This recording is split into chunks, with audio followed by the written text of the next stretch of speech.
Welcome to the Government News Brief on Monday, March 7, 2016. In the news, mechanisms in place to monitor infrastructure projects countrywide, prisons' standard operating procedures for possible upgrade, and aquaculture sector development to be pursued. With these and other stories, I am Azim Khan. Thank you for staying with us. This is the Government News Brief. Challenges to the regional tender process of Regions 5 and 6 were addressed recently by Minister of Communities Ronald Bulkan.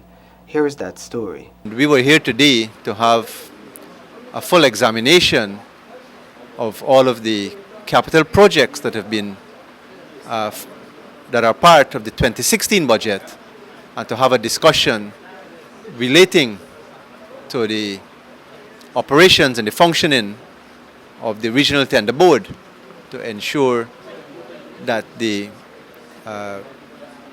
work of the tender board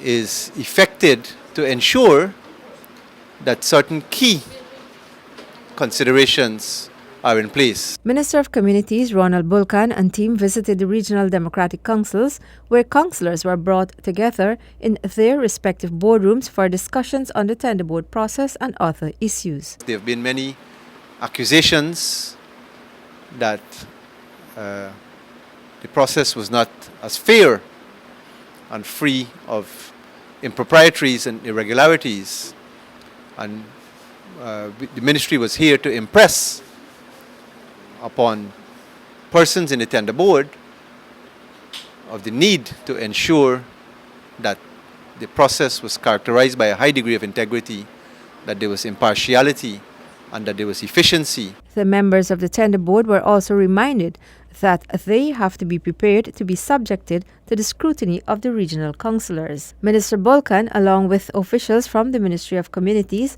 has been visiting the regions in an effort to identify and address issues hampering the effective functioning of the regional democratic organs. Shanta Gobodan with this Government News Brief. Government is putting mechanisms in place to monitor infrastructure projects across the country. Here are the details. Minister of Public Infrastructure David Patterson and Minister within the Ministry Annette Ferguson, along with a technical team, recently visited Region 2 and examined some of the roadworks completed during last year. Some of the works, especially in the Charity and Supernam area, were of poor standard. Being on the ground, we were able to examine some of the works that were done, that is road works and city fence works that were done during the period December 2015, and which had some rollovers into 2016. And I must admit that some of the works that were done, to some extent, for me, I would say that, I'm a bit dissatisfied, because I strongly believe that those roads that were actually done, isn't benefiting to anyone. However, I was able to give my comments with the engineer, and I must let you viewers know that what usually happens annually is that the Ministry of Public Infrastructure would normally send a warrant to the region, and the region's engineers, they would do their assessment of the roads and city fences that are to be done in the respective regions.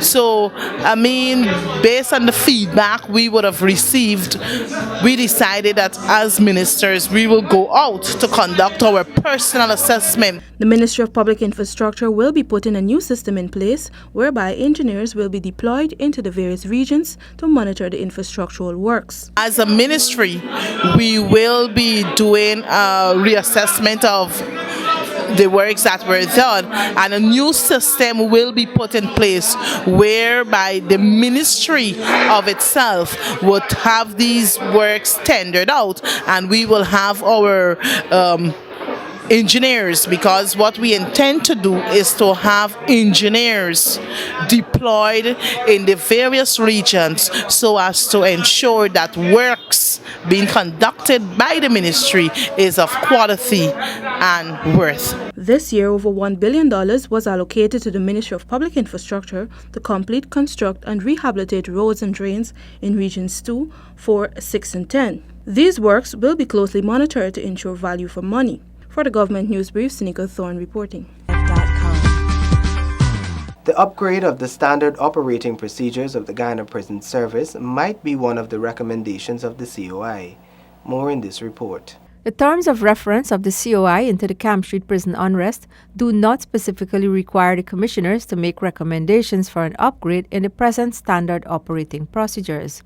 Minister of State Joseph Harmon says recommendations are usually made in line with international best practices. When commissions of inquiries are set up, there is always a requirement for them to make recommendations or any other recommendations that might not have been covered specifically by the terms of reference, and that they always utilize what is best practice in that particular industry. Yeah, and to make generally. Right, so they'll make general recommendations to the minister on any action whatsoever, and that will avoid a recurrence of that situation. It is expected that during the overall reform process, the judicial backlog resulting in long waiting time for cases to be heard will also be addressed. Minister Harmon reported that a meeting will be held this week with the administration and executive of the judiciary to put measures in place to address the case backlog. So what we can say to the inmates is that they are concerned with respect to long periods of incarceration on remand, that matter will be addressed, and it will be addressed very swiftly by the judiciary and the administration. The situation at the Georgetown prisons has returned to normalcy following a meeting with prisoners and the government ministers. Several recommendations from that meeting have been swiftly implemented, while others are being examined. Shanta Goberdan with this Government News Brief. Guyana will join with the rest of the world tomorrow, March 8, 2016, in celebrating International Women's Day under the theme Planet 50-50 by 2030, Step It Up for Gender Equality. Several activities have been planned by the government through the Ministry of Social Protection to mark this day. Among these are the International Women's Day Forum and panel discussion at 10 a.m. tomorrow at the Theatre Guild, Georgetown. Similar activities will be held in other regions of the country.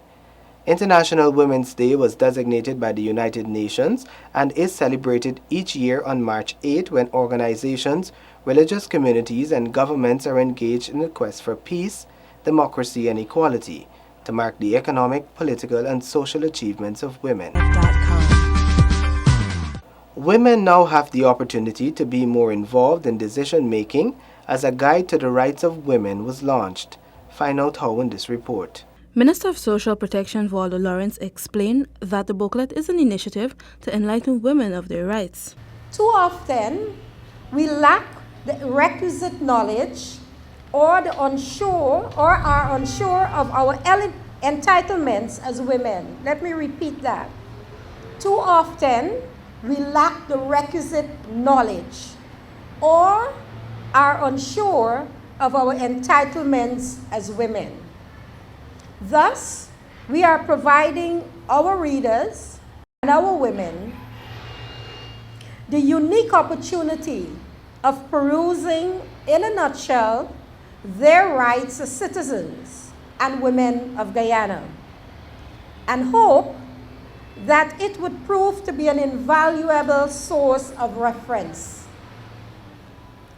The purpose of this manual is therefore to provide women with a comprehensive list of their rights in every sphere of life and the places where they can access assistance in the event of any legal action. The minister believed that with this booklet, women will be more vigilant and cautious and will not allow their rights to be violated. It is envisioned that this will not only bring awareness, but will encourage women to be more proactive in ensuring that their rights are not trampled on or denied.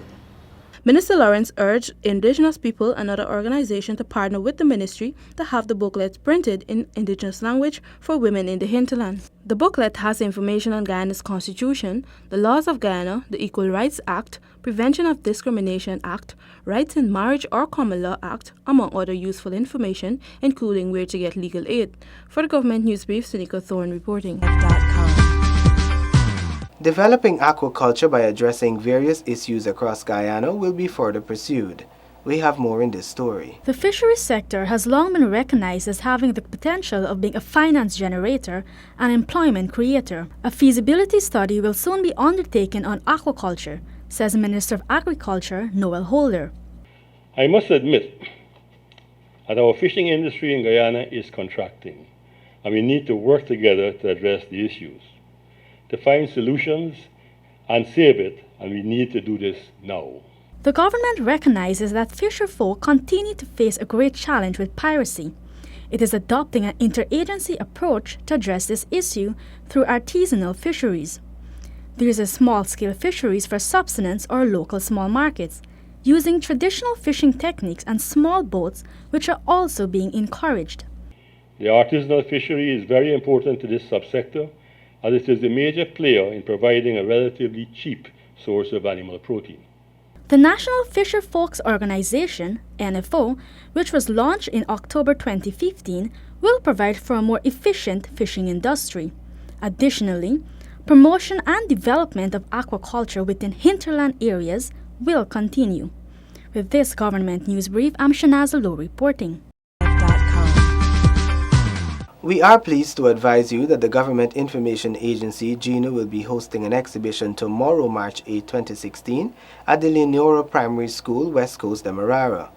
The exhibition is informative and educational, as it is a reflection of Guyana's independence era under the theme, A Look Back at the Birth of a Nation.